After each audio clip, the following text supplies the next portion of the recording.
c'est la fille de ma grand-mère. Donc c'est un des prénoms qui me parle le plus dans ma vie, évidemment. Je la sens très proche de ta maman. Elle était déjà de son vivant et on le sent toujours aujourd'hui. Ah ouais? Oui.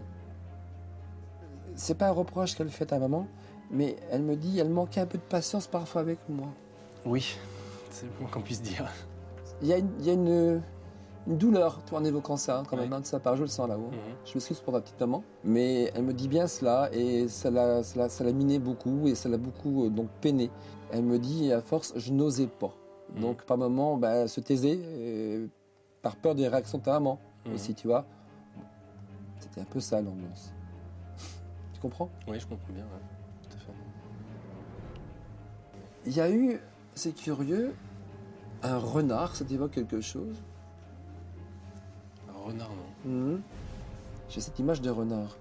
Alors le renard, c'était une énigme un peu pour moi. J'ai essayé de savoir d'où ça pouvait venir et j'ai eu confirmation que c'était un renard qu'on mettait comme ça autour du cou. C'était mon arrière-grand-mère, donc la mère de ma grand-mère, qui mettait ce renard autour du cou. Et ce renard existe toujours puisqu'aujourd'hui ma mère l'a récupéré. Alors elle ne le met jamais parce que j'ai aucun souvenir d'elle avec, mais en tout cas il est chez elle. Ludo, voilà, j'ai fini, j'ai essayé de capter un peu, c'est pas toujours facile dans ce cadre-là, on va dire, mais j'ai fait ce que j'ai pu. Bah, c'est gentil, merci beaucoup. En tout cas, il y a plein de choses qui m'ont parlé, donc bravo. Au revoir Ludo. Merci beaucoup Henri. Merci, à bientôt, bonne continuation. Merci beaucoup. Au revoir. Au revoir. Pour Ludovic, l'expérience est une totale réussite. Mais notre médium sera-t-il aussi efficace avec Evie? Ça s'est bien passé? Super. Ouais. Je te laisse découvrir la surprise. J'en attendais peut-être pas autant, j'attendais peut-être pas autant de précision. Et puis, je sais pas trop comment ça marche, mais c'est vrai qu'il rentre dans des détails. Cette histoire de renard, pour moi, ça reste un mystère. Pourquoi tout d'un coup on vient nous parler du renard? C'est certainement quelque chose d'important, puisque c'est ressorti à ce moment-là. N'empêche que c'est vrai, et que quasiment tout ce qu'il dit s'avère être des choses qui sont vraies. À tout à l'heure. Ouais, tout à l'heure. C'est donc plus intrigué encore qu'Evie s'apprête à rencontrer Henri Vigneault. Grâce à cette expérience, la jeune femme trouvera-t-elle les réponses à ses questions?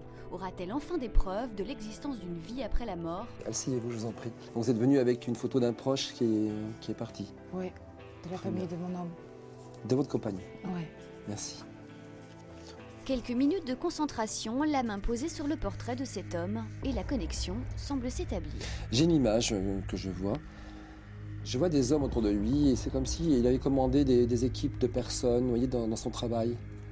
Beaucoup les avions aussi, je ne sais pas pourquoi, il montre beaucoup les avions. Comme si l'avion était très conséquent chez lui, et les voyages et les avions. C'était ma vie, il me dit bien, hein, c'était ma vie. Henri a eu raison, ça m'a même bluffé, impressionnant, parce que c'était un homme à grande responsabilité. Durant la Seconde Guerre mondiale, il pilotait donc des avions. Donc là-dessus, il ne s'est pas trompé. Il a vu juste. Et il regrette une chose, c'est qu'il n'était pas toujours assez présent comme il aurait voulu pour la famille à cause du travail. Est-ce que vous savez ça aussi? Oui, ça en fait partie aussi. Voilà, il n'était pas assez présent et par rapport à femmes, enfants, etc. C'est un regret qu'il a eu, l'autre côté, quand il est parti, il me fait comprendre. Henri aurait perçu les regrets exprimés par le défunt comme un message pour soulager de vieux remords, une sorte de pardon aux membres de sa famille. Les visions du médium s'accélèrent encore et le voilà parti sur une passion familiale, vieille de plusieurs générations. Ton ami est quelqu'un qui aime beaucoup les livres, en général, parce qu'il me parle de cela. Il me montre ses livres, et cette passion que son fils a, comme lui a priori, et ses grands auteurs, ses grands textes, et pour lui c'était important, le verbe, les mots, l'histoire, tout ça, c'est quelque chose de fort. Hein. Et la maison est remplie de bouquins. C'est une passion qui est là depuis des générations dans la famille, depuis 7 générations exactement, donc il a bien ressenti quoi. Il a rencontré des gens, je dis de gouvernement, de politique un peu, il montre des bleu, blanc, rouge, donc il y a quelque chose.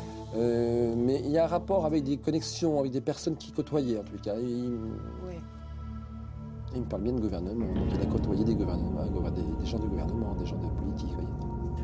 Je ne sais pas comment il a vu ça, mais c'est impressionnant également parce que tous les présidents sont venus manger à sa table pour les bouquins, pour les livres anciens. Donc oui, il a côtoyé les présidents de la France. Déjà très impressionné par la justesse des informations délivrées jusque-là, Evie n'est pourtant pas au bout de ses surprises. Henri va mettre le doigt sur un secret de famille. il me fait comprendre qu'il était très complexe au niveau personnalité. Très complexe, vous comprenez aussi? Oui, hein, oui, voilà. oui.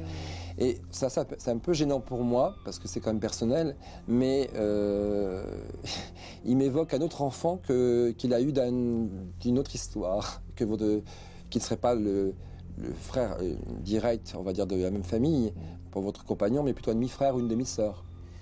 Mais il dit qu'il n'a pas toujours assumé les choses. C'est vrai. Parce qu'il me dit, il n'est pas très fier de ça là-haut. Oui, il a pris beaucoup de temps avant d'assumer. Merci. Et oui, il y a eu un deuxième enfant, il a un frère, par une vie secrète, je ne vais pas en dire plus devant la caméra, mais réellement, oui, réellement c'était très complexe. Et, voilà, voilà, encore quelque chose de juste, quoi. Pierre, c'est qui? Tu connais pas? Si, si. Il me parle de Pierre, mais très fort, mais c'est qui? C'est lui. C'est son prénom? Oui. Ah, d'accord. Pour la jeune femme, c'est le coup de grâce. Dès qu'il a prononcé le mot Pierre, j'étais là, c'est pas possible. J'étais là, c'est pas possible. Je vais finir par y croire. Non, j'y crois. J'ai pas le choix, là. C'est curieux, mais il n'y a pas eu, à un moment donné, des phénomènes lumineux, bizarres, étranges, de lumière. T'as pas remarqué cela? T'as vu ça des... vacille, la lumière. D'accord. C'est actuel, encore? C'est actuel. Eh ben, il me montre bien ces phénomènes-là. Donc, il me fait comprendre, en fait, que c'est lui. À la maison, j'ai un variateur où quand j'allume la lumière, et de temps en temps, elle s'éteint toute seule, ou elle se rallume, ou de temps en temps, ça vacille. Et Henri m'en parle. Et là, il me dit que c'est lui, justement, et que c'est Pierre qui signale sa présence. Donc, au moins, j'ai un mot sur ces choses étranges qui se passent.